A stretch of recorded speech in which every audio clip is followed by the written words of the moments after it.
Breaking new developments on a story we brought you a few weeks ago. The State Department accused of intentionally editing an exchange from our own James Rosen with then spokeswoman Jen Psaki to possibly cover up deception by the Obama administration on its Iran nuclear negotiations. Now here's the edited version. There are remaining concerns that we have, as you all are familiar with, whether it's their involvement in support of the regime in Syria or humanitarian issues, and so that has not changed that. The Obama administration says we... See that white flash there in the middle? And here's what actually happened.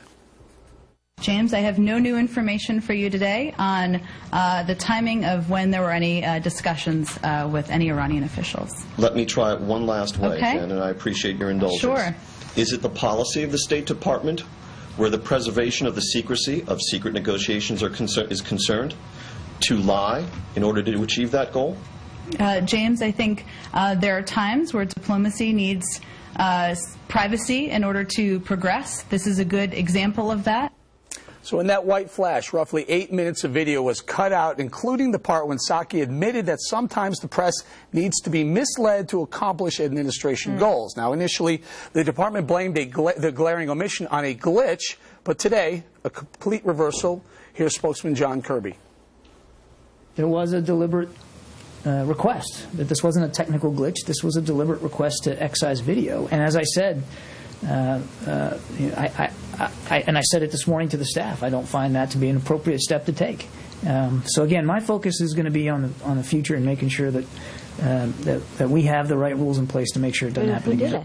Now, James, our chief Washington correspondent, is back with us now with his reaction to the admission. James, what made Admiral Kirby finally come around and admit to what they did? A, the facts. B, the fact that Admiral Kirby himself is a stand-up guy. Look, Admiral Kirby and I have gone at it in two different briefing rooms at different times, both the State Department and the Pentagon, and we've had our differences in that setting. But he acted like a stand-up guy here. He recognized that this was very improper, and he launched an investigation to determine how this happened. He took it seriously. The Office of the Legal Advisor at the Department of State got involved in this, and that's a measure of how seriously it was taken. So I commend the Admiral for his actions here. All right, Greg. James, so someone made this phone call, and my question is, do all roads lead to roads? Wait a minute. I see what you did there. Yes. I think that we don't know who it was that demanded that this video be edited this way. The person who fessed up within the State Department to having made the editing deletion at the request of this unspecified person said they can't remember who it was. I think that's probably doubtful. If you remember being asked to do it, you have probably a very good chance of remembering who asked you to do it. But in any case, we may learn more about this, and I hope people will follow up at the White House, where Jen Psaki, who was also prey to this editing deletion, is now the White House Communications Director. Right. Fail your way up. That's interesting the way you put that. You think she was prey to it.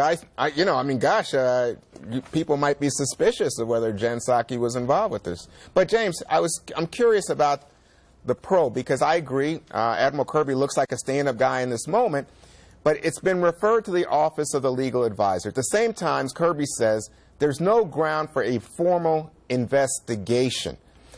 He says there are no rules that govern this kind of administrative decision. So why, if this was done, then, is it in the hands of the Office of Legal Advisor? It would look to me like, gee, that they would determine if someone broke the law. I'm not an attorney, Juan, though I do occasionally take relish in playing one on television. Thank you. I will say that probably there are laws on the books that make it a crime to doctor official government evidence of some kind. But I think reading between the lines what Admiral Kirby is saying is we're at a point where we cannot definitively say who made this order, who issued this order. It's 3 years in the past, so we're going to just let it be, albeit with the proviso that he's going to put in place procedures so this doesn't happen again.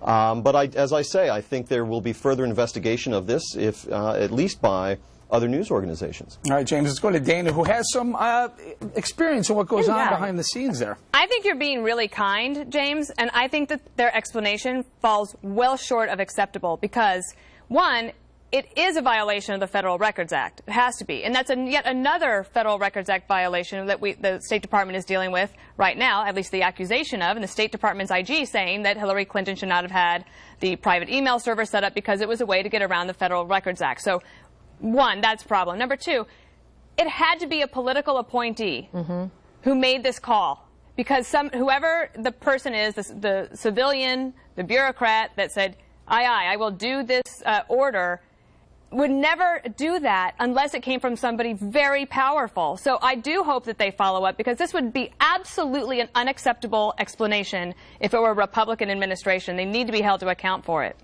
Well, on that point, I've had a number of State Department beat reporters, colleagues of mine, people I know for years, already calling me and emailing me and giving me their suspicions as to exactly who issued that order. And one of the, without going into those names because it would be unconfirmed, one factor that has led people to focus on different people is the fact that if this person who issued the order would still be employed by the Department of State, and or therefore elsewhere that would, in the government.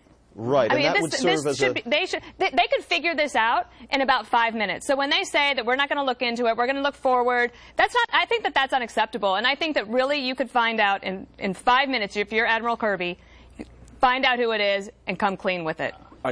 James, hang in there. Now let's bring in someone who doesn't play an attorney on TV, who's actually an attorney on TV, KG. This is true. I find them all guilty, James, just so you know. I want to prosecute them individually and repeatedly.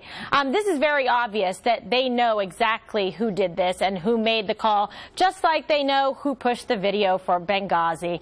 But it just seems that over and over again they can engage in this duplicitous behavior. And I'm left thinking, I wonder if you have even thought about some other instances where perhaps we should go looking for some, quote, glitches where tape is missing, because they seem to have this unique relationship with you where things like this seem to, run amok. Tape is missing, you ask the tough questions, and then they try to hide it. I definitely have not suffered from a lack of attention from the Obama administration over the 2 terms. I grant you that.